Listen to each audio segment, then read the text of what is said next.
Good morning, dear hearts. Well, this is a great lesson today because it's about peace and God's peace, Christ's peace. And we know how much I love peace and we know how much we need peace, especially in this tired, weary world at this moment. So please subscribe, and now we're going to talk about peace. But first, we're going to read the fifth and final paragraph of our relevant thought. What is the second coming? And it begins, pray that the second coming will be soon. But do not rest with that. It needs your eyes and ears and hands and feet. It needs your voice. And most of all, it needs your willingness. Let us rejoice that we can do God's will. There is no will but God's. And join together in its holy light. Behold, the Son of God is one in us, and we can reach our Father's love through him. Through God's will, through this peace, we come home. Now, there's several lessons, which I'm sure you're thinking, oh, she's going to mention this. Yes, she probably will, that are about God's peace. The lesson is there is a peace that Christ bestows on us, and the peace that Christ bestows on us is no different than God's peace. And it is a peace that is all-encompassing. It is a peace that has nothing that can compare to it. Nothing compares to the peace of God. And there is nothing that the peace of God cannot do for us or offer us. One of the lessons I am going to mention right off the bat is lesson 185, my favorite, that I want the peace of God. And it says to say these words is nothing, but to mean these words is everything.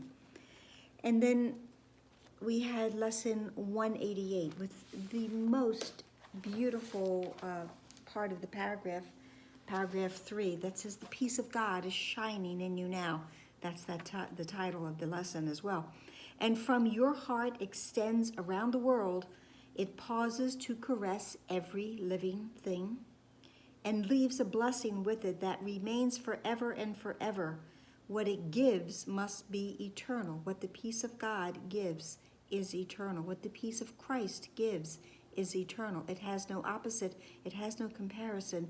There is nothing that is going to be better than the peace that we are offered by our Father and our brother.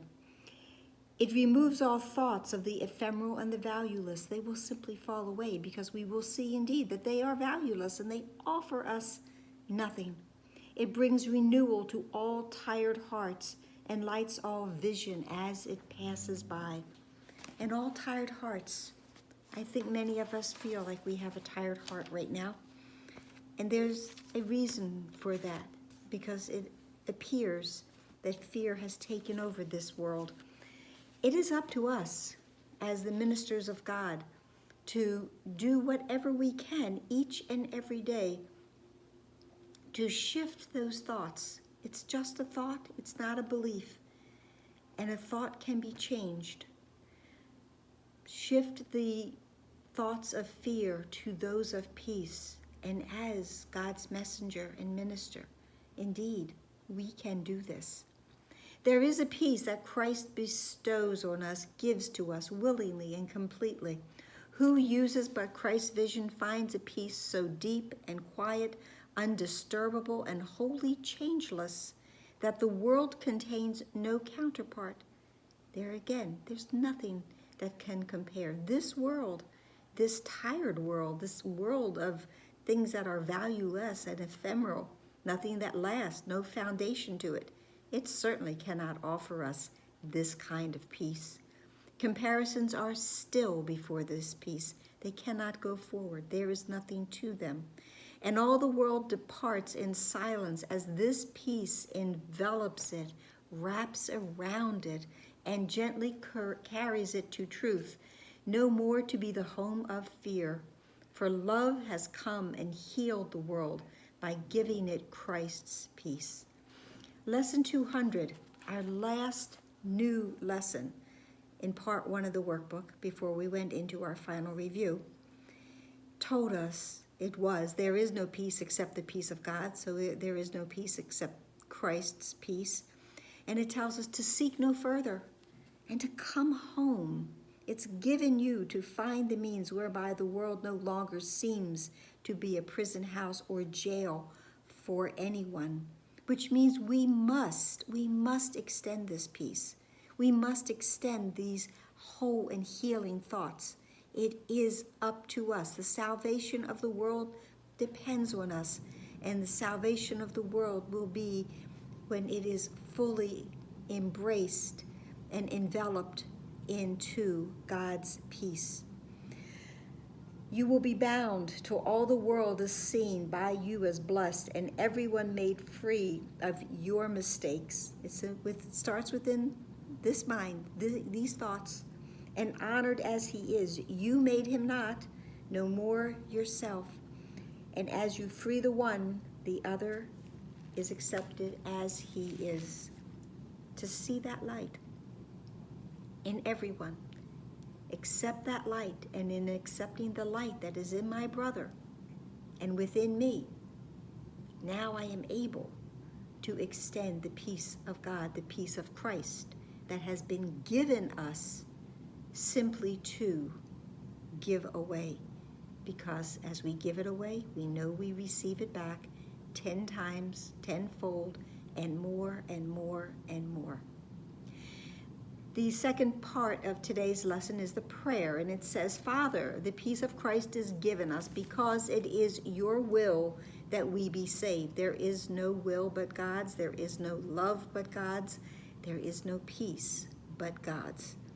Help us today but to accept your gift and judge it not, for it has come to us to save us from our judgment on ourselves.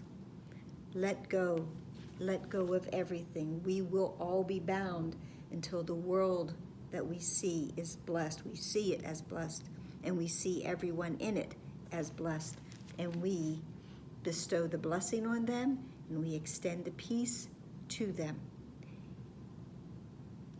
There is a peace that we can find in this world, believe it or not. But there's also a song that will speak to that, and it is very simply, give peace a chance. And let's do that today. Let's smile and give peace a chance. So that's it for now. Please like, please share, please subscribe. I hope it helped. Please comment. I'm a little behind in answering, but I am doing that. And please be here tomorrow for a beautiful continuation as we come to learn and understand about the second coming. Namaste.